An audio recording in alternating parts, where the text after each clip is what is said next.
a common misconception about hay production that people have, and why is it false? Who wants to take it? That's a Fritz question. Any of you?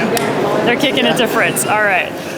What's a common misconception about hay production, and why is it false? Well, the most common misconceptions are that it's work and that it's risky. Okay? So, and like part of our co-op's mandate, and with some success already, we have addressed those things, you know. Like we are able to massively reduce the risk of growing hay and losing it to rain, which is the highest risk, by applying the dryers. You know, so you can reduce the time the hay is in the field and exposed to weather risk. And the goal is basically that growing hay is no more risky than growing grains. You know? So, and you can count on having, in a normal year, 80, 90, or over 90% of your hay in good sellable condition when you put it away. The other misconception is that it's a ton of work, you know. But with the machines we have now, the heaviest thing we lift is a cell phone, you know. And like everything is forklift, big balers, trucks, you know. Like the physical demand simply disappeared out of the industry, you know, especially on the level we do it at, you know. And so then it's not something that people can't do because they don't have enough help, or they don't want to do the hard physical work anymore, you know? So those are, in my opinion, the biggest misconceptions, you know. And we have worked very hard to address them, and quite successfully, actually, you know. So if somebody wants to get serious about it, we can help them put programs together that do work and that makes sense to do, you know.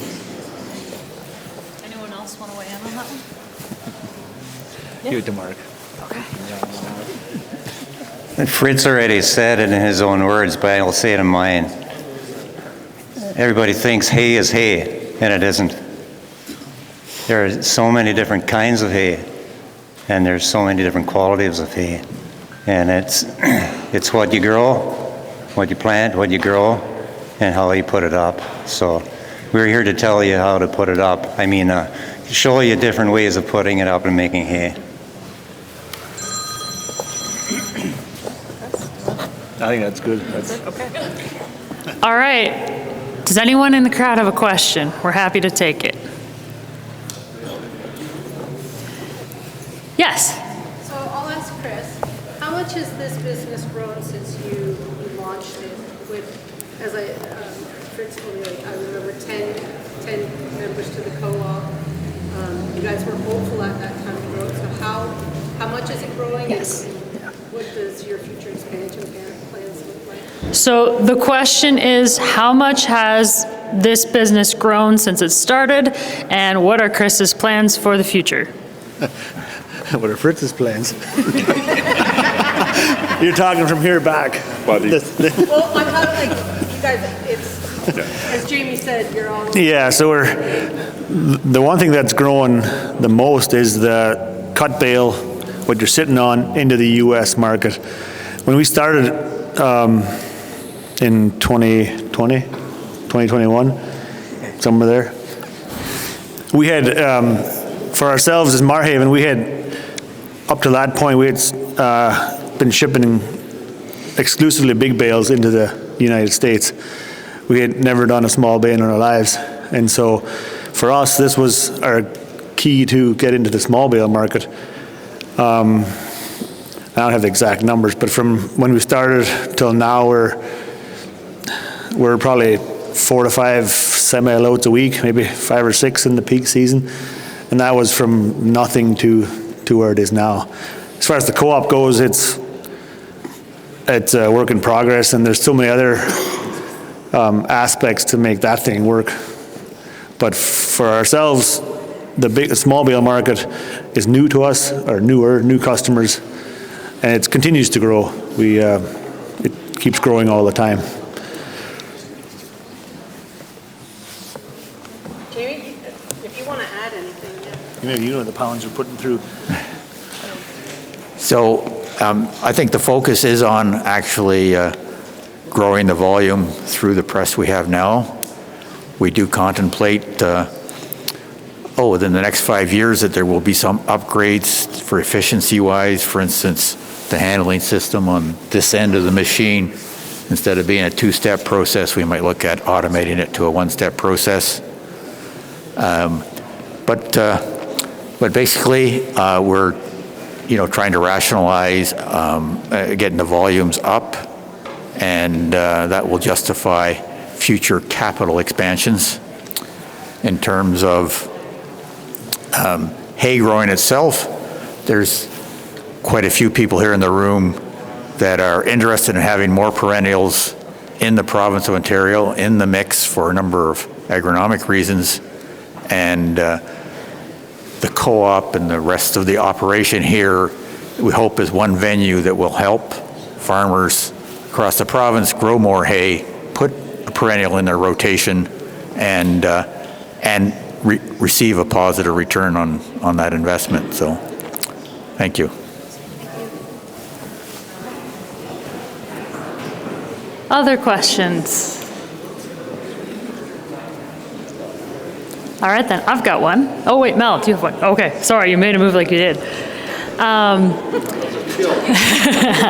So, if someone wants to get started in hay production, and right now they don't have any equipment or don't have anything, what are some of the ways they might get into hay production? How can they start? Because starting a new venture is the hardest part.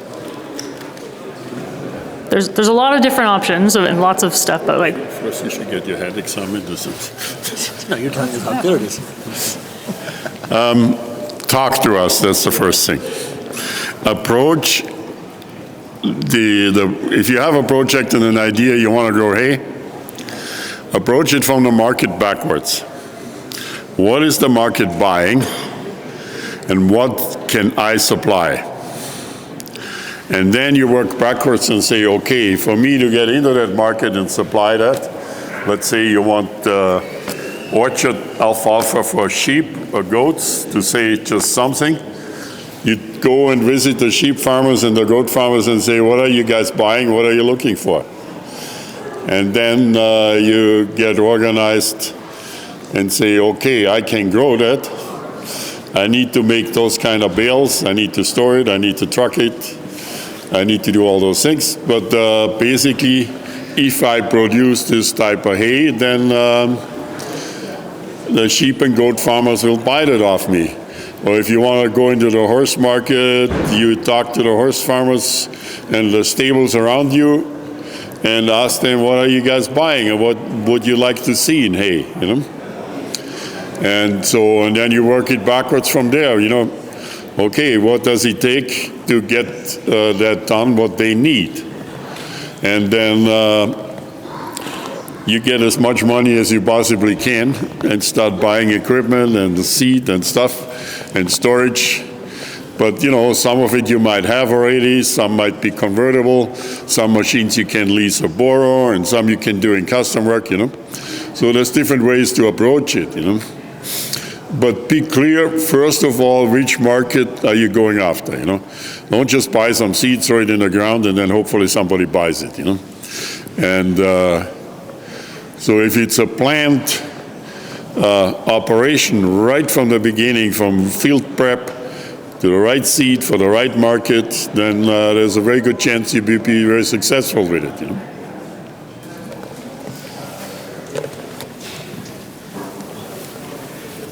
So I'm going to suggest that Fritz has only outlined one way to get into the market. There is an alternative. We do have a number of members of the co-op, the export co-op, that are willing to work with growers that want to grow hay and not be the marketer for it. There's been some arrangements where they'll with some of our people who have the buildings and the dryers and the balers and say, we'll pay you so much a pound for the hay standing, you grow it, plant it, we'll tell you what to grow.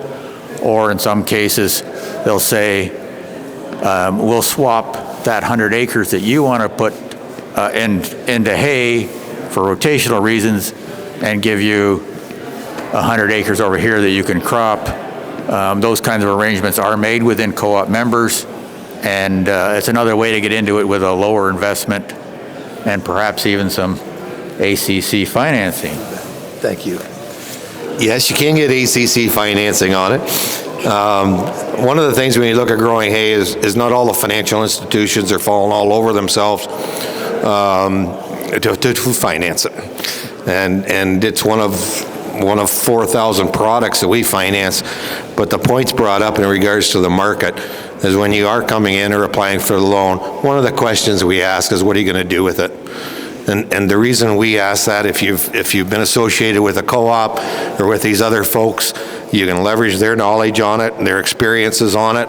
And you know, we get lots of people who come to us who want to start doing something and don't have a clue of what they're doing. And not long ago, I had someone come to our office and applied for a loan. I said, what are you going to do? He said, well, I rented a half an acre. I'm going to grow vegetables on it, and I'm going to sell it for $1 million in Toronto. I said, well, good luck. So it goes back to the market, and do you have a place to go? Are you using the knowledge that's out there already, the experience with these 4 guys and the co-op members? That's a great place to start.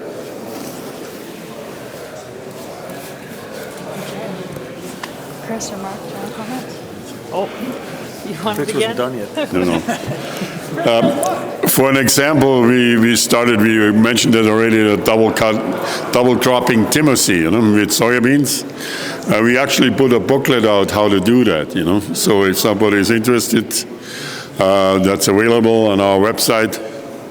And you can get some good information, and by all means, talk to any one of us, and we can help you, guide you through it, okay? Mark, did you want to say something? I'm not a member of the co-op, so I'll just give another perspective. I have respect for the co-op and what they're doing.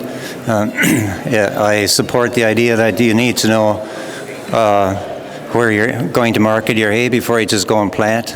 It's too big of an investment to buy or rent land and buy equipment or lease equipment and not knowing where your product is going.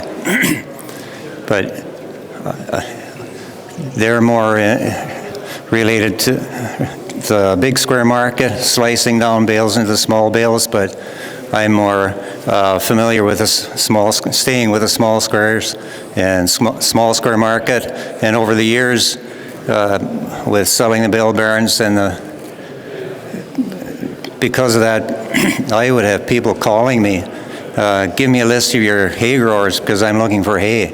Well, I give them a list, but I said, good luck, because they already have their market.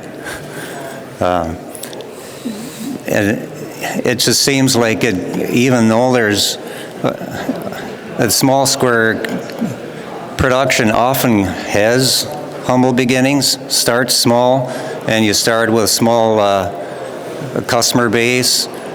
You might be working with an exporter,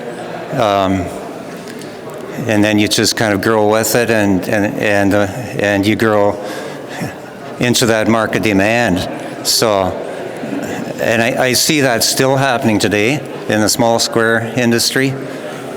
Some people are always worried that we're going to flood the market someday. In the small squares, it hasn't happened yet. Could it happen? Absolutely. Is it going to happen? I don't know. One thing about the small squares, it's always been the underdog. It's always been more labor intensive, not so much anymore, but it's still a slower way of making hay. That's why the big squares has a lion's share of the market. But the small square in the market what's here is here to stay. And I remember talking with one of my sales rep years ago, and I told him that, you know, we're never going to get any of that market back, the big squares or round bales. And he turned around and looked at me and said, "You're wrong, Mark. We can get some of it back." And actually, we are seeing some of it come back. But it's not the beef farmers, it's not the big dairies. They're never going to go back to small squares. But there's still a large equine market. Like there's a million horses in Canada. There's a million horses in the state of Texas. There's almost 10 million horses in all of the United States. There's one horse for every 37 people in the United States and Canada. So that bus you're on, there should have been about, how many people were on the bus? There should have been 2 horses with you. They were pulling the bus. They were pulling the bus, you said. So maybe I'm just rambling on here, but regarding the market, yeah, you have to know where you're going, but there's, especially, we live in a great part of the country here in southwestern Ontario and even eastern Ontario. I think, and Quebec, we're close to a large population where we can get cheap freight. There's lots of opportunity with the mixed farming we have. There is still a lot of forage grown, and you can get started with just part of your production. But because of the cheap freight, we already have an industry. We're supplying the eastern seaboard and mostly Florida. And we have a lot of exporters. And we have a lot of our customers, they get into the small squares and they end up, they're selling to some trucker that's buying hay and bringing fruit back. There's been a lot of that in the past, less now than there used to be. Now I see our customers doing their own marketing. That can have its own set of challenges. I've chosen not to do that myself. I sell to a local exporter yet myself because I know his check is good. Before the truck leaves, he leaves, hands me a check. So you can't beat that. And because I have the audience here today, I will pass on a warning for what it's worth. One of my customers texted me saying that, be careful, there's a trucking company that bought several loads of hay from him, and he has yet to see any money. And I don't really want to say it out loud here. If you want to come to me afterwards and ask who it was, you may do that. But you have to be careful who you're dealing with.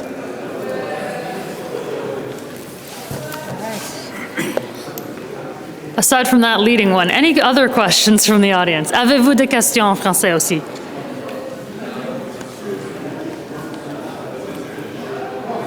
Okay. Any closing comments from any of our panelists? Chris? I think I said many. All right, all of them are looking at me blankly. They look like they're getting cold. So can we have a round of applause for our panelists, please?